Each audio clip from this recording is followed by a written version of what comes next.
Say in Hebrew, someone can help. No, if I'd had it in Hebrew, I'd had it in English. Situations where it might, it's not contradict, but come into some... conflict. There's some conflict. Yes, conflict with life. For example, it's something that you also mentioned, like if you have an altar and you feel the need to hide it from your family, or something like prostrating that you would not do in front of people that would not feel comfortable. Right. How does Buddhism take that? Because some religions would not take it, hiding your religion. Also not talking about it out in the open. So there is the thing that you're not supposed to be arrogant of following the Dharma, but also are you supposed to hide it so people would not get some antagonism, and also if you do want to be the highest kind of practice, and you want to do as much as you can, but also there is here some conflict with the responsibilities that you have. Okay, very good. She asked a very important question, very practical. I'll repeat it and please correct me if I don't repeat it correctly. So what I understand you're saying is, number one, how about the conflict? When you study, when you practice Buddhism, you want to dedicate your life to practicing Buddhism, but you may have to hide it. I mean, you don't want to show an altar to your family, etc., especially if they have a different religion they follow and they're not open to this idea. So do I need to hide it? Do I need to, not speak about what I'm doing in order not to hurt people's feelings, right? And also, isn't there a conflict, you're saying, like in day-to-day life, in terms of like working, making a living? So I want to be a really good practitioner, but I also have to be practical, as in like... I want to go on retreat, I have children, so... I want to go to retreat, I have children. Okay, very good. Very good question. I think everyone has, to some degree or another, that particular question. The first question is, should you hide it or not? Okay, now sometimes, and this is the 21st century, I should show everyone, I want to show myself, I want to be honest, the sense of honesty, right? There's a sense of honesty, I need to be honest. But, I mean, come on, how honest are we always, When my best friend asked me, how does that dress look on me? And I think it looks appalling. But she spent so much money, and she's so happy about it, And okay, it's all right, I don't like it, but she can go out like that. I mean, if it's really like, whoa, no, please, you don't want to wear this outside, that's a different matter. But if in the end, she feels good about it, and she would be terribly hurt if I told her, well, I may just at least be quiet. I think there's honesty. I mean, of course, the extreme example is about someone is hiding in my room, someone else is trying to kill them. Should I be honest about, yes, he's in the room because I want to be honest? No, I'm putting their life in danger. So this is the classic example of a white lie, okay? So we lie in that moment. And in some situations, in order to hurt someone's feelings, when we know it's not going to help, we just hurt their feeling and it's not going to, so we're not always honest. Now, if we follow a certain religion that other people don't understand, they don't understand it, and that's fine. That's fine, and it really upsets them. I mean, sometimes, okay, let them be upset. That's also okay. You could do that. But you need to, what is the benefits, what are the disadvantages, right? I mean, sometimes in the case of my family, some family members are very awkward around me. So I'm not going to, why should I talk about it? They don't want to hear about it. I don't need to mention it. I mean, they know I'm a nun, of course it's obvious, but still, I don't mention it. And altar, they don't understand it. They see it as something weird. So I don't show it. I keep it private.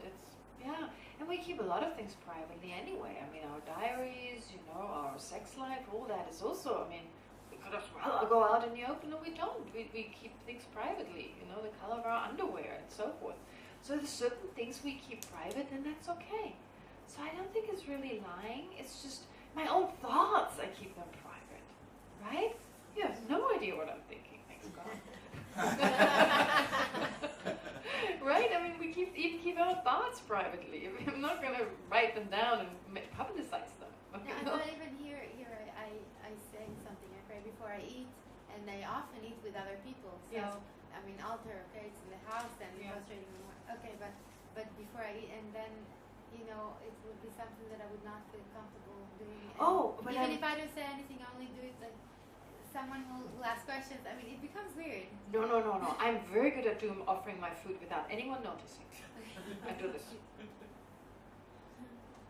You know, I stir my food.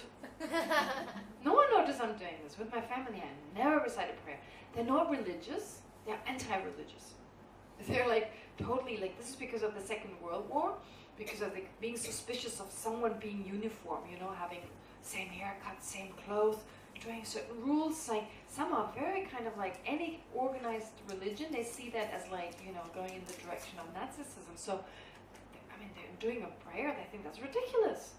And I'm not Christian, and so I do it secretly. No one notices, right? You don't need to. I stir my food, or I look at it, and I talk. I mean, I listen to someone, and you can still offer. You can still do. So I don't think you need to.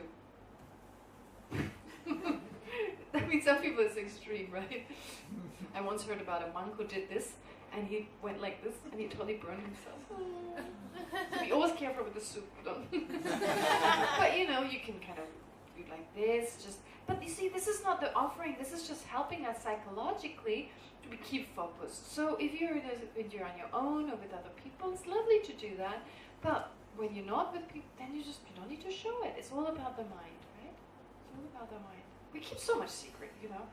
But the other question with regard to you have to live your life, you have children.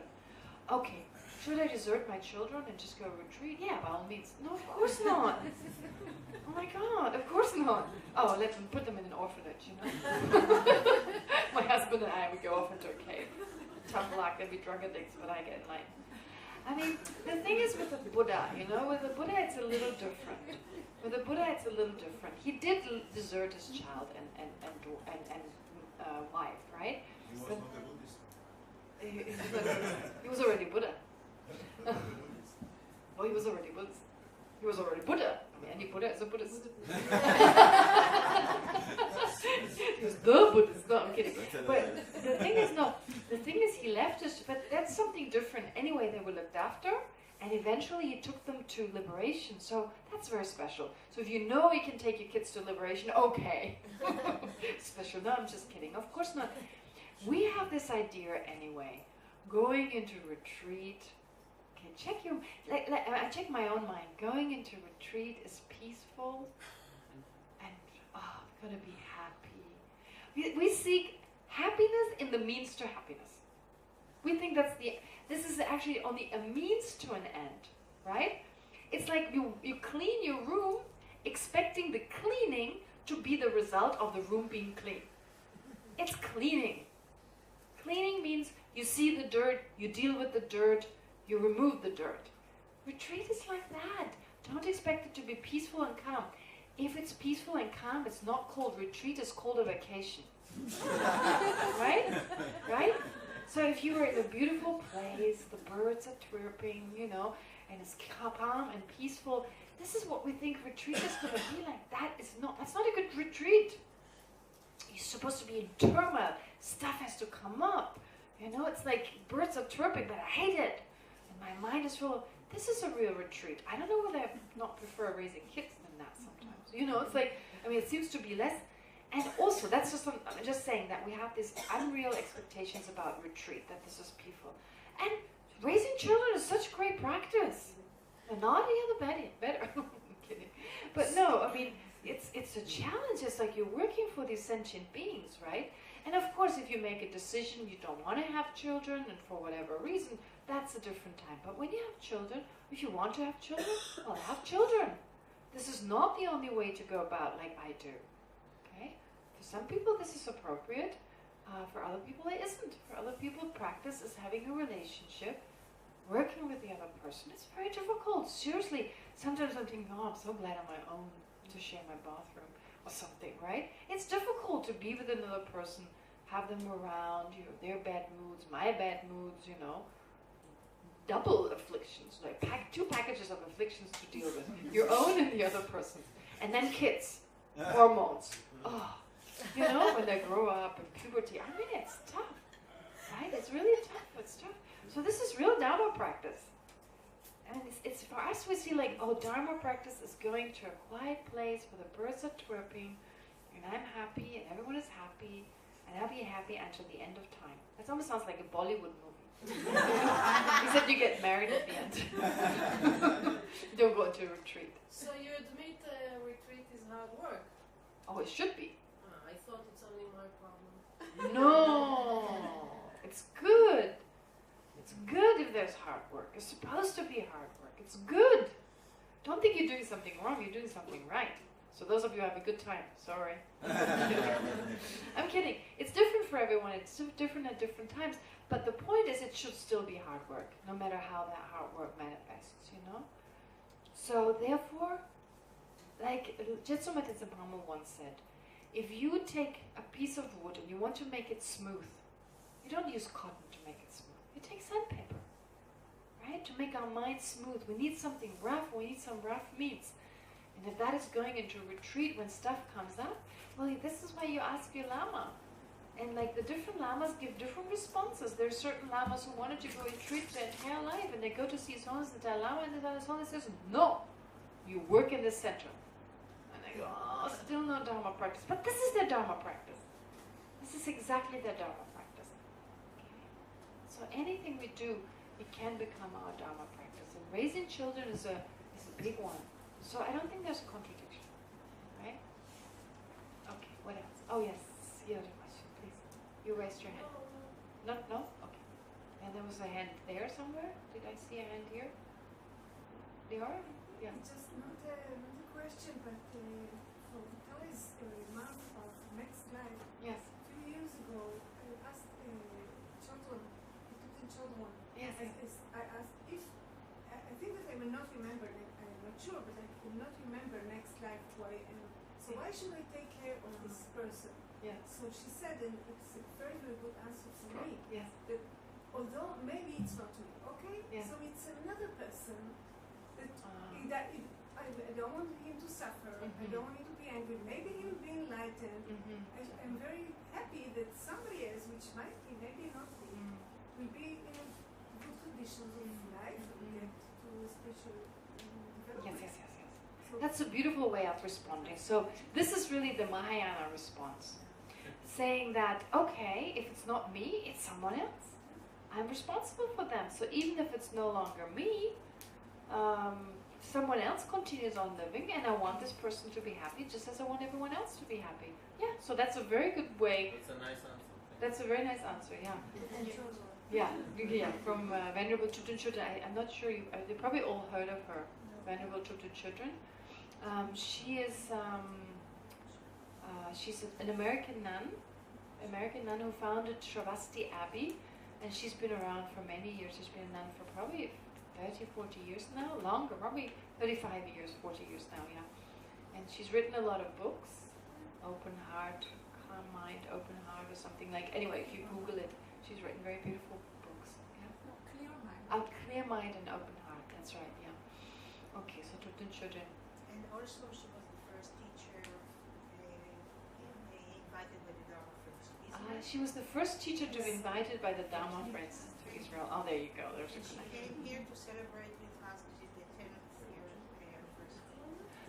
She came here to celebrate the 10-year anniversary of Dharma Friends.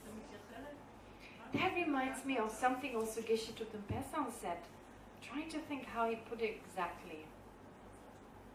Oh yes, he said, if I want to engage in a positive action, okay, benefiting someone, but my motivation, I cannot generate a positive motivation. Should I not do it or not? And he said, of course you do. It depends if it's the other person. Even if it doesn't benefit yourself, you still do it, because it benefits the other person. So even if you don't have any personal benefit, let's say you practice generosity, but your motivation is totally negative and you're not doing it right, should I have regret? No, it's great. You benefited the other person. That's most important. Yeah, so sometimes our practice is so much focused on just I, right? And so unless I have some future happiness coming out of this positive action, so if it's not positive, I should leave it altogether because I can't generate the right motivation. No, you shouldn't, because you benefit another person. That's very beautiful. It reminded me of Tuten Chudren's response. Yes, please. But sometimes you are in relationship, for example, especially in family, and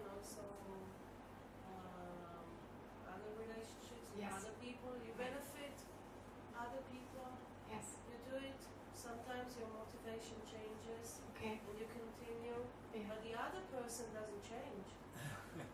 Yeah, that's true. He doesn't go to retreats. You don't talk with him about your thoughts. No? You don't show him his bad thoughts. No? You continue benefit. Yeah. And the other person doesn't change. It's a matter of years. Yeah. So, Yeah. Okay. So it sometimes happens. So, but you give. So maybe after 20 years you ask yourself, well, maybe I should act like he does.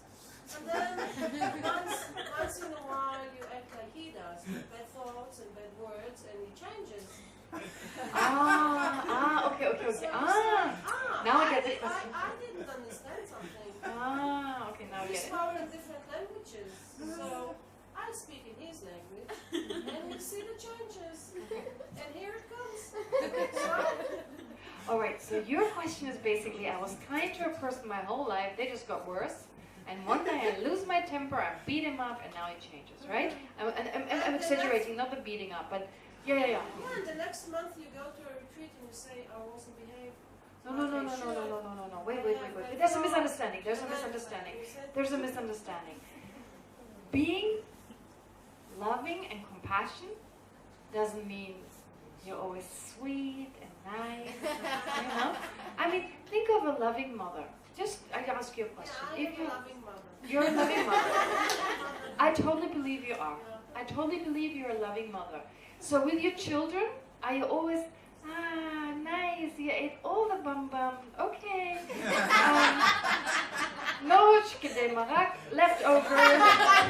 You stole them last night. You know, nice, I love you. Do you do that? Always? You love them, right? You always love them. But are you always, yes. Now they're older. No, when they were younger. There are other problems, and I can't say, no shkede marak, no nothing.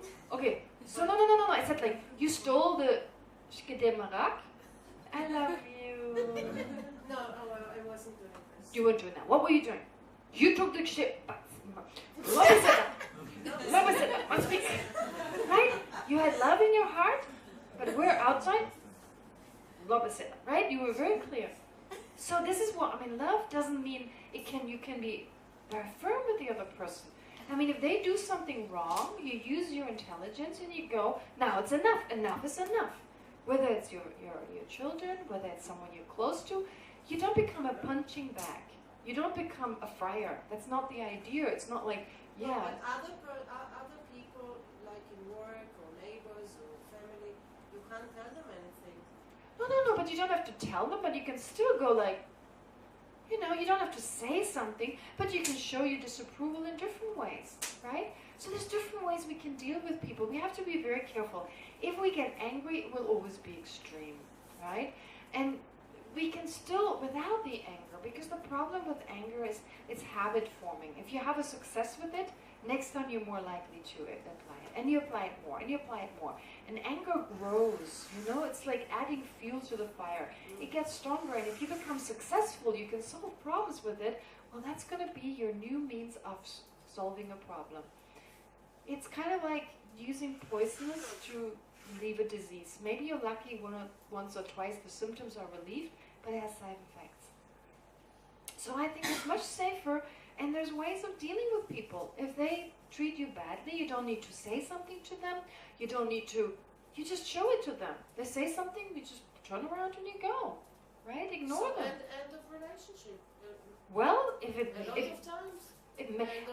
No, but it's also, I think there's a middle way between you show your disapproval and there's something in between, like or you just totally think, oh, everything, whatever you do is right. We don't have to do that. But there's other ways of not hurting their feelings, but showing you the disapproval. I think it's all about skillful means, right? We learn this with people. And if they don't learn and the relationship is over, well, then we live with it. There's someone who doesn't like us. Big deal. I've tried my very best. Okay. I mean, it's also sometimes the need to be liked by everyone. That's just not realistic. Not even the Dalai Lama, not everyone likes him. The whole Chinese government doesn't like him, right? A lot of Chinese who don't like him. A lot more people don't like the Dalai Lama than don't like me. I mean, many Chinese do. And he doesn't mind.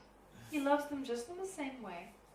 And if they came to see him, he would treat them the same way. And this is for me an example. Suppose someone doesn't like me. Okay, that's also okay. It's their right.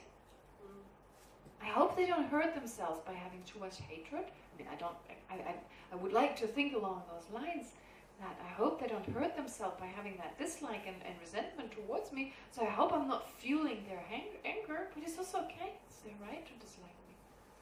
Right? So I think but these are good questions. This is a practical question. How do we play? This is all what we learned about refuge here, right? What is the measure of Dharma?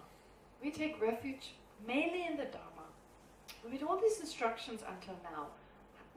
Why do we do this here? I mean, I heard some of you were talking about how this is beneficial in everyday life.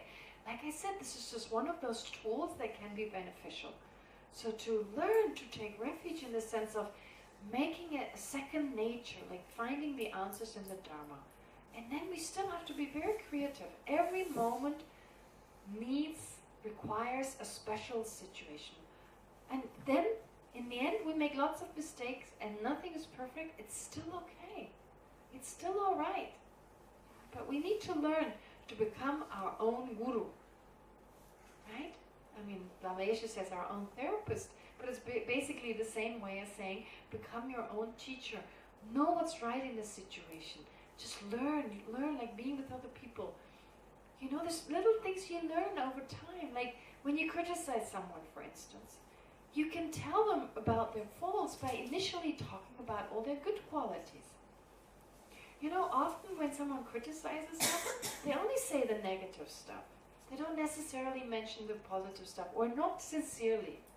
And in that moment, you feel like totally misunderstood. It seems so extreme. And we also react by defending ourselves. You know, like we're offended and we try to... So other people feel the same way, but if you make them feel safe, you show them that you care for them, you love for them, that there's just a few things you've noticed, but never mind, you know? And you can kind of like hint it, and oftentimes they want to know. You talk about all their good their qualities and so forth. There's just one tiny thing, but it's nothing, right? And then they go, what is it? What is it? Tell me. And then you can say, well, it's just a tiny thing. I'm sure it's nothing, but I thought to mention it. If it was me, I would want someone to tell me, or whatever. And then they feel like, oh, thank you for telling me. They actually appreciate being told. They don't feel misunderstood. They don't feel hurt. So we can actually tell people about what we think, but we need to be very creative. So many creative ways of approaching something, of showing something how we feel. And I think it's beautiful to use our mind in such a way. I mean, the Buddhas are so creative. The Buddhas and Bodhisattvas, you know, everyone gets a different treatment. Everyone is treated differently. Okay? So we can also learn that, adjust. And it's all about becoming more perceptive. The more we focus on I, the more we miss around us. But when you let go a little bit of the sense of I, and you watch people more closely with this curiosity, it's a bit like of a friend of mine. She told me this. She said, you know, she treats people, she does therapy. She gives them cranio and these different massages. And she says, I don't know how, I just know sometimes that this hand is not okay. And I know if I never look at hands by my own hand, but I don't, you know, I don't know a difference between your arm or my arm is something wrong. But when you look, if you start looking, the ability of our mind is such, it is in the nature of knowing. So if we pay a lot of attention to people's arms, after a while we generate a sensitivity towards the need of this arm, of limbs, etc. So if the focus of the eye is reduced a little bit and we start looking out, how are they feeling? Whenever you meet a person, you wish them, even if you don't know them, just have the wish, may they be happy. You create a bond with that person right away. They don't know, right? You don't express it, but you say, may this person be happy. May they be totally happy. In that moment, you create a bond there. And in that way, you focus more on others. And slowly you generate a sensitivity for others. When you meet people, you can say things about them. I have a friend, for instance, who's very perceptive. She knows right away, this is this kind of person, this is this kind of person. And she's very beautifully able to adjust her behavior. With this person, she talks like that. With that person, like that. You know, she knows what people need. So she's very perceptive. I think we can all learn that. The more you focus on others, the more you understand them, the different psychology. But I also have a relative very self-absorbed, terribly self-absorbed. She suffers, it's unbelievable. She suffers so much. She's always, I have this problem, I have that problem, I have this problem. And when people are in the room, she behaves very inappropriately. Not because she wants to. She's totally unaware of their feelings, totally unaware of their emotions. She's so busy with herself, with her own problems, with her own difficulties, that she somehow lost the ability to look at others. She cannot put herself into the other person's shoes. And her suffering is like a vicious circle. She wishes others to like her, but when others are around her, they always feel ignored. They never feel like they're present. And that makes her even feel more miserable because of the self. Right? So if we can let go a little bit of that sense, look at others, we click into them. And this is the mirror neurons in our brain. Right? This is this beautiful thing called mirror neurons, where you're able to actually tune into the other person. And the sense of I and other disappears. It's just we. And it's beautiful. Right? When you have that relationship with people. So that is truly the way to become more happy. And I think if you learn this more and more to tune in with other people, you know what to say in which moment. You just feel this is the right moment. When people feel understood, they feel loved, and they trust you. Right? Does that make sense? Okay. More questions? And Bal, did you raise your hand just now? It's kind of I went like this, and I saw a hand, and then it was gone again. Explain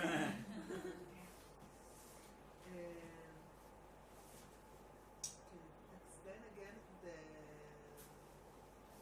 causal and refuge and the resultants and refuge of the second solitary realized. Which page? Yeah, what page?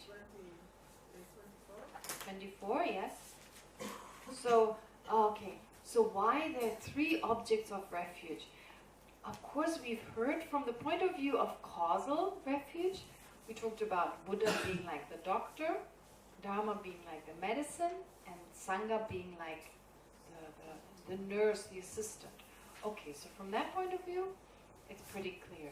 But here, there's a different explanation. It's not from the point of view of the causal refuge, it's from the point of view of the resultant refuge.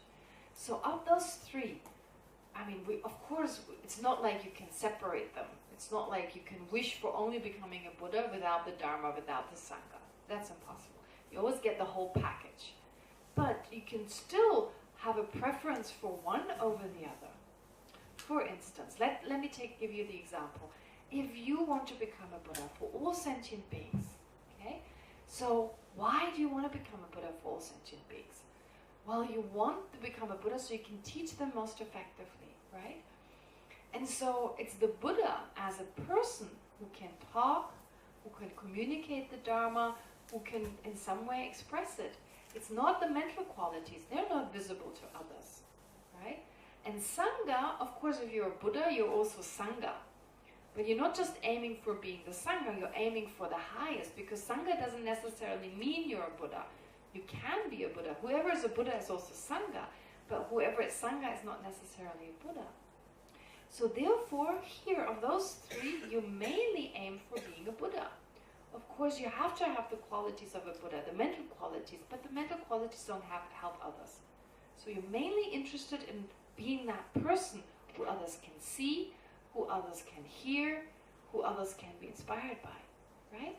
So this is why, from the point of view of a Bodhisattva, they're mainly interested in the result of being a Buddha. And taking the hearer wants to become liberated, but wants to communicate with others, to also teach. They also have the wish to teach, not to take others to enlightenment, because they themselves don't become enlightened, but even if they see it as a possibility that someone chooses the Mahayana, they even then teach the Mahayana, although they themselves are not personally interested. That's also an interesting phenomenon. It is mentioned in the beginning of Lama Tsongkhapa's text called Illumination of the Thought. There's a commentary on Nagarjuna's fundamental wisdom. Okay? And the commentary, or it's actually not a commentary on Nagarjuna's fundamental wisdom as much as a commentary on Chandakirti's supplement to the middle way. So some of you may have heard these titles. Anyway, it's not important, but most importantly is that Lama Tsongkhapa explains that in the very beginning, that a hearer, there are two different ways of describing a hearer. One is in Tibetan, it's Tödro, and the other one is Nyentu. Two words. Tödro. Oh, this was Tibetan, not English. The Tödro and Nyentu. So the two words for a hearer. So Nyentu means someone who listens, a hearer, who listens to the teachings. That's all the word says. Tödro means listening and passing it on. So the word for hearer is also someone who listens to the teachings and passes them on to others. And so it could even be, and Lama Tsongkhapa says that even some hearers, their goal is to become self-liberated, so they're not for their personal goal, they're not interested in the Mahayana, but they're happy to learn about it, to share it with others. So here you want to be Sangha. You don't want to become a Buddha, but you want to be Sangha. You want to be someone who can teach others. So you want to be Sangha. That's your main goal. To preserve. What? To preserve Buddhism. To preserve, just to preserve it, to help others. You know, it's out of compassion, wanting to help others, and this is the way you see you can help others most effectively. And then the solitary realizer, their characteristic or their personality is more of being a loner, which of course is very attractive for other loners. You know, they feel like this kind of introvert, that kind of behavior. They find that inspirational and think, you know, look, how many people feel the good practitioners are the ones that are on their own. Right? Oftentimes there's a sense, oh, this person is not socializing a lot. They're a good practitioner. Not necessarily. You know, this is not, you can, I mean, I'm not saying that they're not good practitioners, but you can also have practitioners who are socializing a lot. But what I'm saying is there is this tendency, you know, in this world we have, that a person who doesn't socialize so much, they have less attachment. So we are inspired by that. Certain people are very inspired by that, and that's beautiful. We need those people because they inspire us. You know, they don't hang around long time after parties and stuff. And so the solitary realizes it's reflected in them. They don't talk that much. They're an inspiration to others. So they don't like to teach necessarily, but they teach through their example. And they like to teach through their example, through their behavior in general, but not by talking to people. They find that too distracting. So therefore, it's not becoming a Buddha, it's not becoming a Sangha, it's mainly the Dharma. That's their main goal, to generate those qualities. And of course that these qualities are reflected in their being. But here Sangha and Buddha means like you're teaching others. From that point of view, communicating. And the Dharma here, what it means? The Dharma is the cessations, the liberation in your own. Yeah, it's, well, no, it actually refers to your inner qualities. Yeah, it refers to the inner qualities. So it's not the teaching in this sense, no. If it were the teaching, of course, that wouldn't work because they don't really want to teach. But they're basically, they don't even want to, they make prayers that in their last life, before they become liberated, may they not meet Buddhas. They don't want to be taught by anyone. They want to figure it out on their own. They want to not rely on Buddhas and other Sangha. Yes, they want to be on their own. They want to do it on their own. It's that kind of attitude. And you know, I meet people sometimes. They don't like to come to teachings as much. They just want to practice meditation, etc. And it depends on the person. It can be negative. You know, you just have your own method of doing meditation. You're not doing it right, but it makes you feel good. And That's a different matter. But when they really have the wisdom and the discrimination, they might find these social events, because they actually are teachings, etc. They might find those disturbing with regard to their mental focus. So they learn however much they need, and in the end, they like to totally do it on their own. They make prayers to be reborn in places where there are no Buddhas. Where there are no Buddhas. Those solitary realizers. In their last lives, before they become liberated. They don't take refuge in any... Oh yes, they take refuge in the Buddha Dharma Sangha, they do. Yeah, but they don't want to receive teachings. They have received all the teachings they needed, and now they want to just be on their own and practice what they learn. Of course they rely on the Buddhas and the Sangha, but in the last life, before they become enlightened, just shortly before they become liberated, and that time, they no longer. You said some of them I don't believe they become again. I mean, next. This is different. This is different. This is different. No. Here I'm talking from the Madhyamika school point of view. Now here, solitary realizers and bodhisattva. But then in the lower systems like the Vaibhashika and the Sautrantrika, they say that when you become enlightened or liberated, after that you go out of existence. But this is not true. You continue on. Of course, the consciousness cannot go out of existence. So that's a little different. Yeah. It's a little complicated, but never mind. Okay, more questions? What does it mean, the name of the topic, the necessity for the presentation of the three-object refugee description? Well, necessity in this case of showing or indicating that there are three different main resultant objects of refuge for those three beings. It's also oftentimes to describe, of course, the different practitioners in the context of putting the three objects of refuge together with the three types of practitioners. So to always show everything is correlated, everything is connected to, so refuge is connected to the different practitioners, their different needs. So there's different ways of looking at it. Eris, you had a question? Yeah, we take refuge in the Buddha, and this is our teacher basically, and sometimes we get certain advice that we might not feel comfortable with. Could you please speak about that a little bit? Okay, so when you'd say, for instance, when we rely on our teachers, of course we cannot communicate with the Buddhas directly, but we receive instructions by our lamas, for instance, and we're not comfortable with them. Now, this is a little tricky. But again, I think we need to be very honest and use our wisdom, our intelligence. First of all, if you don't feel comfortable, you can always ask. If you have the opportunity, ask them again. Look, I don't feel comfortable with this. But I think what we need to be very careful about, to check whether it's in accordance with the Dharma or not. Right? So if they give us instructions, they're not in accordance with the Dharma, don't do it. Right? So it's very clear that no matter what the person does, if it's not in accordance with the Dharma, you don't do it. Right? It's not like you're doing everything they tell you. But sometimes we need to check. Do I just not want to do it?